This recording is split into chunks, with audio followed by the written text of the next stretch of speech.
네, 오늘 이제 본격적으로 출애굽기 강해를 시작하도록 하겠습니다.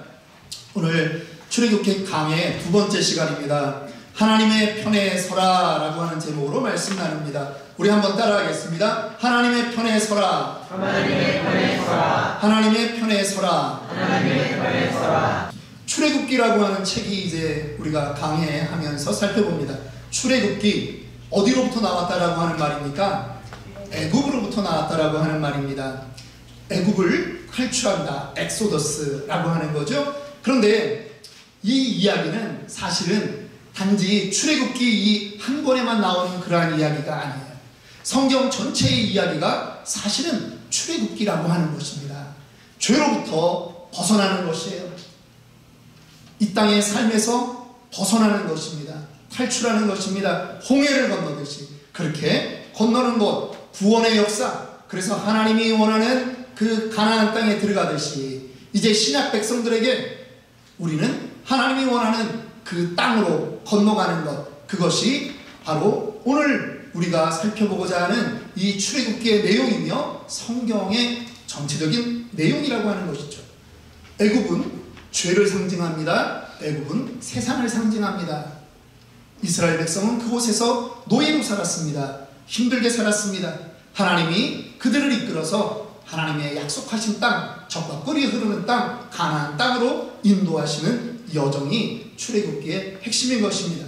저는 우리 성도들이 이 출애굽기를 배우는 이 기간을 통해서 저와 여러분들의 과거의 습관들, 과거의 삶을 한번 적나라하게 돌아보기를 원합니다. 그리고 결심하기를 원합니다. 그래서 새로운 인생으로 한번 도전해야 되겠다. 특별히 우리 2023년도 우리 교회의 표어가 무엇입니까? 큰 소리로 시작! 하나님을 경험하라. 예, 하나님을 경험하는 올 한 해가 되는데 무엇으로부터 경험한다? 말씀으로부터. 출애굽기 말씀으로부터 그렇게 경험하기를 주님의 이름으로 축원합니다. 아멘. 네, 본문 내용 잠깐 좀 서머리를 좀 해보겠습니다. 이스라엘 백성들, 야곱의 자손들이요 70명이 애굽 땅으로 들어갔습니다. 총리로 지내고 있는 그 요셉을 포함해서 70명이라고 되어 있는데 사실 이 70이라고 하는 숫자는요 상징적인 의미도 있는 거예요. 7이라고 하는 완전수, 그리고 10이라고 하는 전체, 충만, 이것을 말하고 있는 것입니다. 그래서 전체의 민족을 말해요. 예수님도 제자들을 70명의 전도대를 파송할 때 굳이 70명 이렇게 말하는 거예요. 그것은 뭐냐면 온 민족으로 보냈다라고 하는 뜻이에요. 이 70명이 애굽 땅에 들어간 지 400년밖에 안 됐는데요. 나중에 나올 때 홍해를 나온 다음에 그 숫자를 점검해 보니까 장정만 무려 60만 명이 되는 것입니다. 부흥을 하는 것입니다. 이집트 왕이 바로가 어느 날 이 민족을 바라봤더니 두려운 겁니다. 숫자가 너무나 많은 거예요. 적들과 내통을 해서 만약에 반란을 일으키면 자기네가 두려운 것입니다. 그래서 그들을 중한 노역을 시킵니다. 그래서 그들을 힘들게 합니다. 그것도 안 되는 거예요. 그러니까 산파들을 부르는 거예요. 그래서 산파들에게 뭐를 시킵니까? 아들을 낳거들랑 죽여라. 딸만 살려라. 그렇게 하는 것입니다. 그런데 이 산파들이 하나님을 두려워했다라고 말하고 있습니다. 그들은 하나님에게만 순종하기를 작정했습니다. 그러자 하나님께서 이 산파들에게 그들의 가문에 은혜를 주셨다라고 하는 것이 오늘 저와 여러분들이 읽었던 내용의 말씀인 것입니다. 오늘 저는 이 본문의 말씀들을 보면서 여러분들에게 몇 가지 질문을 하면서 말씀을 진행하고자 합니다. 하나님께서 이스라엘을 큰 민족으로 만들겠다라고 하는 이 약속은 언제부터 시작되었느냐라고 하는 것입니다. 여러분, 고대 시대에 장정만 60명, 물론 아주 큰 민족은 아닙니다. 그러나 작은 민족도 아니에요. 성경은 이 민족을 가리켜서 하나님의 백성이라고 말하고 있고, 성경은 이 민족을 하나님이 이미 큰 민족으로 만들었다라고 말하고 있습니다. 그런데 이것이 그냥 어느 날 자연스럽게 애굽에서 일어난 그런 현상이냐, 아니면 어떤 약속 때문에 일어난 기하급수적으로 불어나는 그러한 부흥이냐, 우리는 그것을 생각해 보아야 된다라고 하는 것이죠. 그냥 자연적인 증가가 아니라고 하는 거예요. 이것은 약속되어 있었다라고 하는 것입니다. 누구에게 먼저 약속되었을까요? 창세기 12장 1절과 2절 말씀입니다. 우리가 너무나도 잘 아는 말씀이죠. 하나님이 아브라함에게 약속 주셨습니다. 여호와께서 아브라함에게 이르시되 너는 너의 고향과 친척과 아버지의 집을 떠나 내가 네게 보여줄 땅으로 가라. 내가 너로 큰 민족을 이루고 내게 복을 주어 내 이름을 창대하게 하리니 너는 복이 될지라. 하나님이 이미 아브라함과 약속했어요.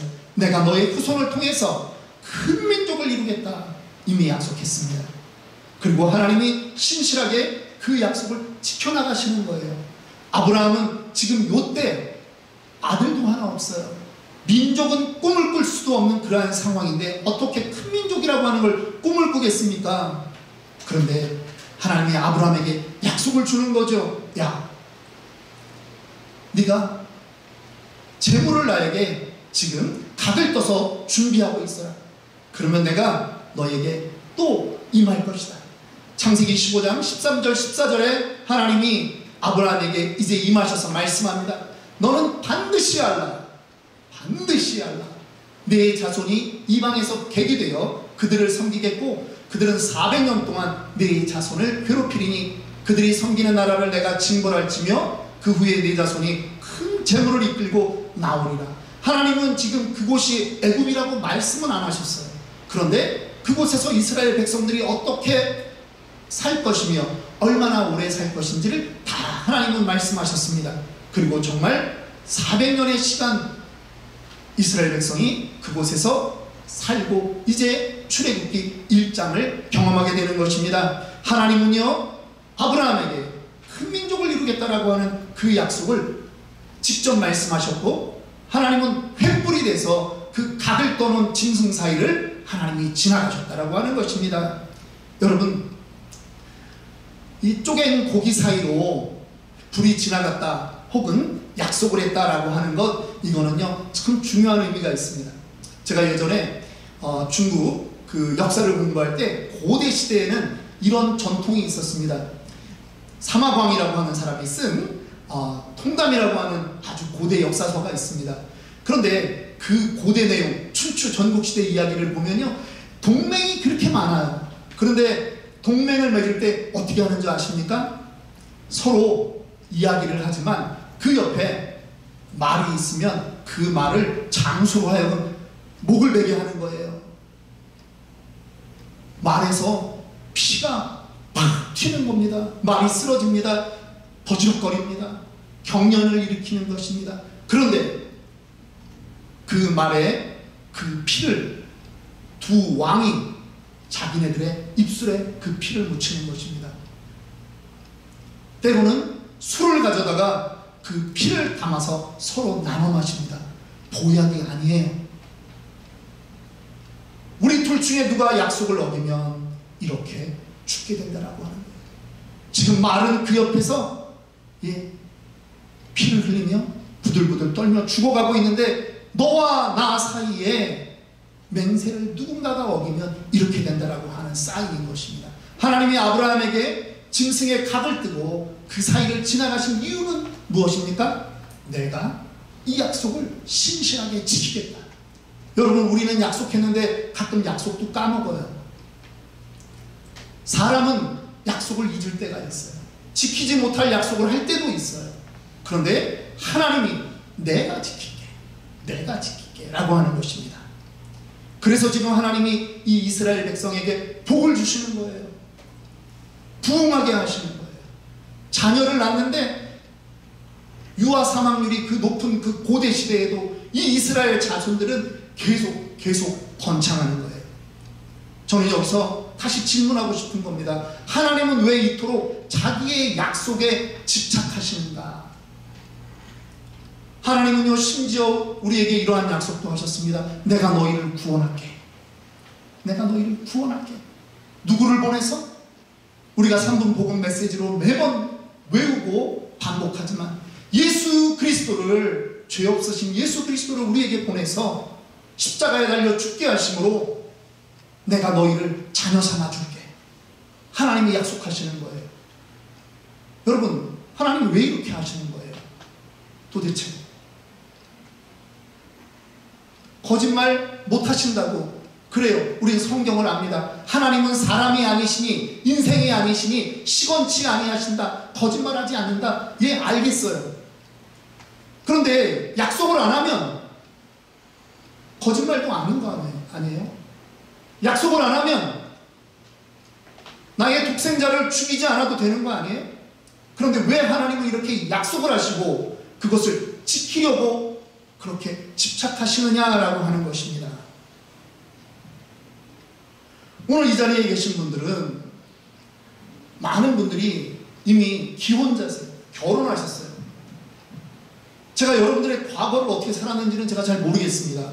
그런데 여러분, 결혼을 했는데 옛날 처녀 총각 때처럼 마음대로 이 사람 만나고 저 사람 만나고 돌아다니고 밤에 나이트장 다니고 막 발바닥 막 땀나듯이 막 비비고, 자꾸 저의 과거가 생각나서 원고에 없는 그런 얘기가 나오는데, 총각 때처럼 처녀 때처럼 그렇게 살면 여러분, 이 가정이 온전한 가정이 되겠습니까? 여러분이 때로는 하고 싶은 일이 있어도 못하는 이유가 뭐가 있어요? 왜 못할까요? 결혼이라고 하는 거에 묶여 있는 거예요. 처녀 총각일 때는 괜찮아요. 그런데 결혼이라고 하는 것이 묶여 있는 순간부터는, 결혼식을 하고 호적 등록을 하고 사인을 한 순간부터는 이것은 누가 뭐라고 하지 않아도 내가 지켜야 되는 엄청난 구속력 있는 약속이라고 하는 거예요. 네. 이분만 결혼하신 분인 것 같아서 내가 지금 당황스러워요. 다 같이 아멘? 아멘. 결혼은요, 아주 소중한 계약이에요. 아주 강력한 인생의 구속력이 있어요. 이 기초는 뭐예요? 사랑이라고 하는 전제로 계약한 거예요. 고통입니까? 아닙니다. 구속이라 할지라도 김종서 씨의 그 노래 제목처럼 아름다운 구속이에요. 결혼하면 구속은 있죠. 그런데 아름다운 구속이라고 하는 거예요. 결혼은 원래 그런 거예요. 언약은 그런 거예요. 그런데 사람들은요, 세상 사람들은 사실 우리 기독교를 잘 이해를 못해요.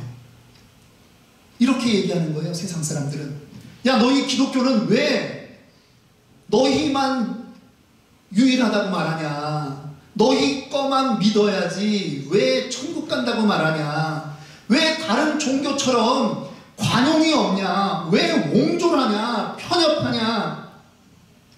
세상 사람들은 이렇게 얘기해요. 그런데 여러분, 그 사람들이 몰라서 그래요. 우리 기독교의 이 교리는 뭔지 아십니까? 하나님이 내 백성과 결혼하셨다라고 하는 거예요. 나는 자격이 없는데 하나님이 나와 결혼해 주셨어요. 우리는 하나님과 결혼 관계예요. 호세아를 한번 보겠습니다. 호세아서 2장 19절 20절에 이렇게 말씀합니다. 내가 내게 장가들어 영원히 살되 공의와 정의와 은총과 긍휼이 여김으로 내게 장가들며 진실함으로 내게 장가들리니 내가 여호와를 알리라. 하나님이 우리에게 장가 오셨다는 거예요. 우리는 보잘것없는 신부인데 하나님이 우리와 혼인 계약을 맺어주셨다라고 하는 거예요. 여러분, 결혼했는데 배우자가 딴 여자를 보면서 침을 흘린다. 시선이 그쪽으로 가 있다. 누가 질투를 안 하겠습니까? 그래서 하나님께서 십계명을 주시면서도 나는 어떤 하나님이다? 질투하는 하나님이다. 출애굽기 20장 5절에 하나님 말씀합니다. 그것들에게, 우상에게 절하지 말며 그것들을 섬기지 말라. 나 내 하나님 여호와는 어떤 하나님인즉? 질투하는 하나님인즉. 아니, 무슨 신이 질투를 해요? 그런데 하나님은 우리의 신랑 되신 분이세요. 그래서 하나님은 질투하시는 거예요. 여러분들이 바로 살지 않으면 하나님은 질투하십니다. 신명기서 4장 24절의 말씀입니다. 하나님 여호와는 소멸하는 불이시오 질투하시는 하나님이라. 여러분, 하나님이 우리의 신랑인 줄 믿습니다. 우리는 그분의 신부예요. 거룩한 신부가 되어야 되는 거예요. 출애굽기를 이해하는 아주 중요한 키워드가 있는데 그것은 바로 이 혼인 언약이라고 하는 거예요. 하나님이 이스라엘 백성에게 왜 그렇게 집착하고 복주려고 하고 왜 그들을 그렇게 충만하게 만들려고 하는가? 나의 신부기 때문이라고 하는 것입니다. 오늘 신약시대의 우리 성도들은요, 우리가 하나님의 신부입니다. 우리가 잘나서가 아닙니다. 하나님이 신실하시고 그분이 이 혼인의 계약을 하셨기 때문에 그분이 아브라함과 그분 사이의 언약을 지키기 위해서 횃불이 돼서 쪼개진 그 짐승 사이를 갔던 것처럼 그분이 저와 여러분 사이에 신실한 언약자로서 우리를 이끌어 가시는 것입니다.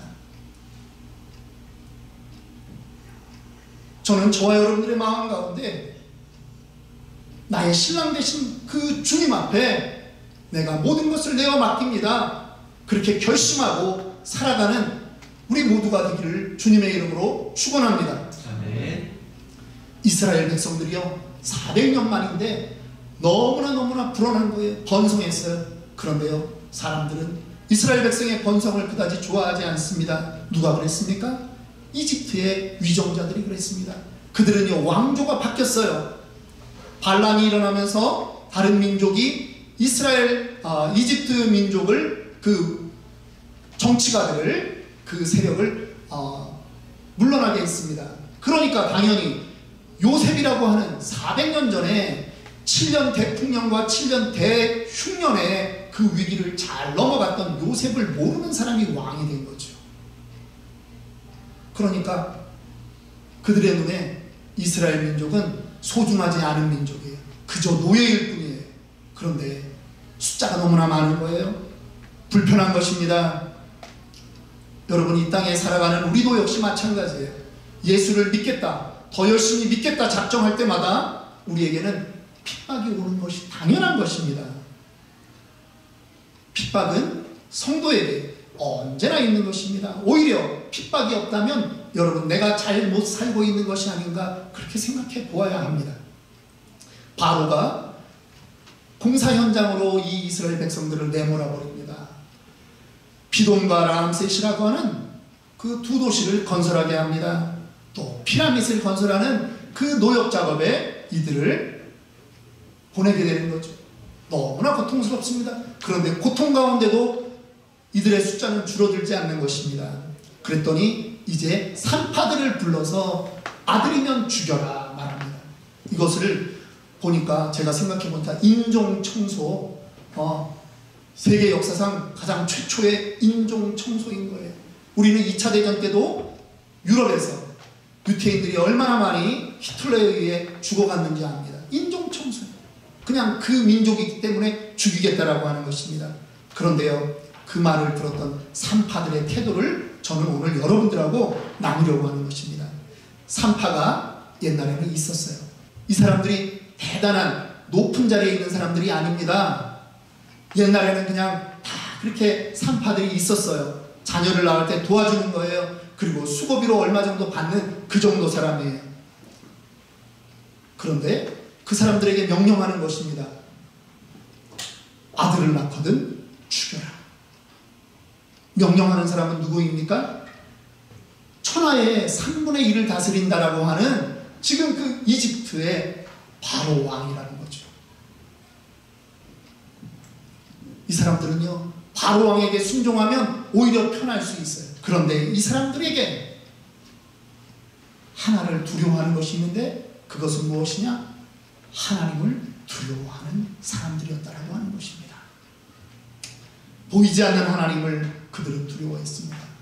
보이는 왕보다 보이지 않는 하나님을 두려워했습니다. 그들은 하나님의 편에 서기로 작정했습니다. 여러분, 요즘 시대가 얼마나 힘든 시대인 줄 아십니까? 작년 벌써 이제 작년이 됐죠. 12월 13일 날 바이든 대통령이 사인한 게 있습니다. 서명을 했어요. 동성애자 결혼법에 서명이 있습니다. 우리가 성경을 진리로 믿는 우리로서는 전혀 받아들일 수 없는 그러한 것입니다. 그런데 더 놀라운 일들이 무엇인지 아십니까?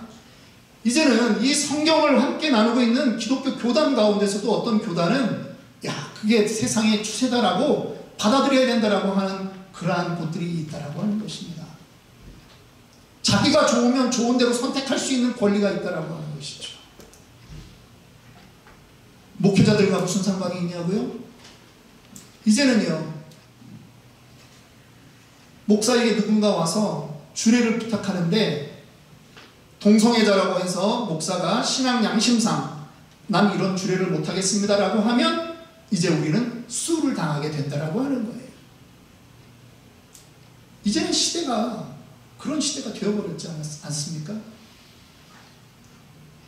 2014년에 오레곤주에서 동성애자들이 한 케이크집에 가서 빵집에 가서 자기네들이 동성애자인데 결혼하겠다, 케이크를 만들어달라. 케이크 주인이 신실한 신앙인이었습니다. 토마스라고 하는 신앙인이었습니다. 그가 거부했습니다. 그랬더니 법원에 수를 했습니다. 물론 최근에 그것은 합법이다, 괜찮다, 거절할 수 있다, 이것이 되었지만 그 법률 투쟁의 시간은 엄청 길었던 것이죠. 이제는 우리에게도 세상의 편에 설 것이냐 하나님의 편에 설 것이냐 이제 요구하는 시간이 다가왔습니다. 아니, 더 빨리 왔어요. 지금 기독교 신학교는 동성애를 찬성하지 않는 곳은 정부로부터 지원을 못 받습니다. 생각보다 하나님의 편에 서느냐 아니면 세상의 편에 서느냐, 이 문제는 우리 옆에 다가와 있다고 하는 것입니다. 저는 여러분들이 하나님의 편에 서기로 작정하는 분들인 줄 믿습니다. 아멘. 제가 굳이 요셉을 이야기하지 않고 다윗을 이야기하지 않더라도 하나님의 편에 서기로 한 사람에게 대해서 하나님은 그들의 인생을 책임지는 모습을 우리는 잘 알고 있습니다. 다니엘의 세 친구를 우리는 압니다. 사드락과 메삭과 아벳느고라고 하는 세 친구가 왕의 조서가 찍힌 것, 어인이 찍힌 것을 알면서도 왕의 금신상에 절하지 않았습니다. 그들이 풀무불에 들어갑니다. 그런데 하나님께서 그들을 머리털 하나 상하지 않도록 보존하시는 것입니다. 금신상 얘기가 나와서 제가 여러분들에게 2001년도 5월달에 여의도 순복음교회 조용기 목사님이 이 남가주에 오셔서 했던 그 부흥 집회의 한 간증을 소개하고 말씀을 마치려고 합니다. 조용기 목사님 교회에 얼마나 많은 장로님들이 계십니까? 조용기 목사님 일상은 아침에 새벽 예배를 마치고 그 장로님들의 이름을 불러가면서 기도하는데 갑자기 어느 장로의 이름을 부르는 순간 하나님이 기도하지 말라고 그렇더라는 것입니다. 아니, 한 번도 그러지 않으셨는데 갑자기 새벽에 기도하는데 그 사람 이름에서 하나님이 기도하지 마라, 내가 버렸다. 아니, 이게 웬 음성인가 본인이 너무 놀라서 하나님한테 다시 기도했답니다. 하나님, 무슨 일입니까? 우상 숭배했다. 본인이 생각해도 우상 숭배할 장로님이 아니고요, 우상 숭배할 일도 없는 거예요. 그래서 얼른 오전 10시쯤에 그 장로님을 불렀어요. 장로님 빨리 오시라고, 교회로 빨리 오시라고. 그리고 장로님, 내가 지금 이러이러한 일들이 있었는데 장로님 나한테 솔직하게 얘기하시라고. 우상 숭배하셨습니까? 장로님이 펄쩍 뛰더라는 겁니다. 나는 그런 적이 없습니다. 목사님, 제가 어떻게 장로인데 우상 숭배하겠습니까? 아니, 근데 하나님이 지금 당신이 우상 숭배했다고 당신을 위해서 기도하지 말라는데 이게 어찌된 일이냐. 이분이 갑자기 발을 떨더라는 거예요. 지난주에 북한의 경제사절단으로 북한에 올라갔는데 거기에 가면 그냥 의뢰인 당연히 김일성 그 금동상 앞에서 만수대 앞에서 그냥 절하는 게 의뢰이 그렇게 하는 거라고 해서 자기가 남들 보는 눈도 있고 그래서 자기가 머리를 숙였다는 거죠. 그런데 자기는 저는 기도했습니다. 저는 우상 숭배하지 않았습니다. 저는 기도했습니다. 그러더라는 거예요. 여러분, 잠깐 머리 숙이면 모면할 줄 알았던 것입니다.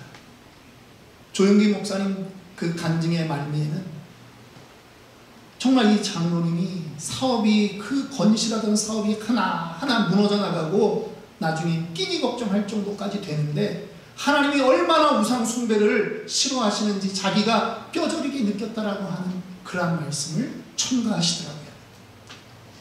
여러분, 하나님이 부끄러우십니까? 복음이 부끄럽습니까? 잠깐 머리 숙이고 그 자리만 모면하면 될 줄 알았습니다. 그런데 하나님의 불꽃 같은 눈동자가 우리를 지켜보신다라고 하는 걸 여러분들 믿으시기 바랍니다. 네. 여러분들 누구 편에 서시겠습니까? 하나님 편에 서시기를 저는 원합니다. 네. 하나님의 편에 서면 하나님이 그 인생을 기억하십니다. 네. 성경은요, 이 낮고 천한 두 산파의 이름을 기록하고 있습니다. 십보라와 부하라고 하는 사람, 성경에서 다시 나타나지 않습니다. 그들의 이름을 성경은 기록해주고 있는 거예요. 부산에 가면 6.25 전쟁에 참여했던 유행문 묘지가 있습니다. 세상도 자기네 나라를 위해서 그 땅에 와서 젊은 나이에 죽어간 그 젊은이들의 이름을 동판에 새겨서 세상도 보존하고 있는데, 만약 여러분들이 하나님의 이름을 위해서 하나님의 편에 서서 살기를 작정한다면 여러분들의 이름이 천국에서 하나님 생명책에 기록되지 않겠습니까? 여러분, 하나님의 편에 서야 합니다. 하나님이 기억하실 뿐 아니라 하나님께서 자기 편에 선 사람들에게 하나님께서 갚아주십니다. 이 두 여인은요, 하나님을 두려워했어요. 경외했어요. 눈에 보이는 세상의 왕보다 눈에 보이지 않는 하나님을 믿고 따랐다라고 하는 것입니다. 그런데 그들에게 하나님이 어떠한 복을 주십니까? 은혜를 주시는데 그 집안이 흥왕하게 된다. 따라합니다. 집안이 흥왕하게 된다. 가문이 흥왕하게 된다. 번성케 된다. 시편 37편 25절에 하나님이 시편에 말씀하셨어요. 따라합니다. 우리 같이 읽겠습니다. 내가 어려서부터 늙기까지 의인이 버림을 당하거나 그의 자손이 벌식함을 보지 못하였도다. 믿으십니까? 여러분들의 자녀가 하버드를 못 나왔다고 실망하지 않아도 됩니다. 여러분의 자녀들이 많이 배우지 않았다고 여러분 실망하지 마십시오. 하나님을 믿고 하나님의 편에 섰다면 하나님이 오늘 이 말씀에 분명히 약속합니다. 버림당하지 않습니다. 걸식함을 보지 못합니다. 그들은요, 시냇가에 심겨진 나무가 시절을 쫓아 열매를 맺은 같이 그렇게 풍성하게 열매 맺게 될 줄을 믿는 것입니다. 아멘. 말씀 마칩니다. 어느 주일학교 선생님이 아이들에게 설교를 했습니다. 부자는 예수님을 몰랐다. 이 땅에서 잘 먹고 잘 살았다. 거지 나사로는 비록 직업이 없고 몸이 불편하고 힘들었지만 그에게는 하나님이 있었다. 나중에 죽고 났더니 부자는 지옥에 갔는데 거지 나사로는 하나님 품에 안겼다. 이 말씀을 딱 하고 선생님이 물었습니다. 여러분, 우리는 어떤 사람과 같이 살아야 될까요? 자, 여러분들에게 질문합니다. 여러분, 우리는 어떤 사람처럼 살아야 될까요? 그랬더니 주일학생이 손을 번쩍 들더니 이렇게 말했답니다. 살아서는 부자, 죽어서는 나사로. 여러분, 혹시 여러분들은 이 땅에서도 누리고, 그 얘기는 뭐냐? 이 땅에서는 나는 이쪽에 서고, 그러면서도 마음은 천국 가서 이쪽에 있기를 그렇게 원하는 그러한 마음은 아닙니까? 선택하셔야 됩니다. 정하셔야 됩니다. 하나님을 경험하기 위해서는 하나님의 편에 서셔야 돼요. 하나님의 편에 서서 결정하셔야 돼요. 나의 유익으로 결정하지 마십시오. 하나님의 편에 서서 결정하면 신랑 되신 그분이 책임져 주실 줄 믿습니다. 아멘.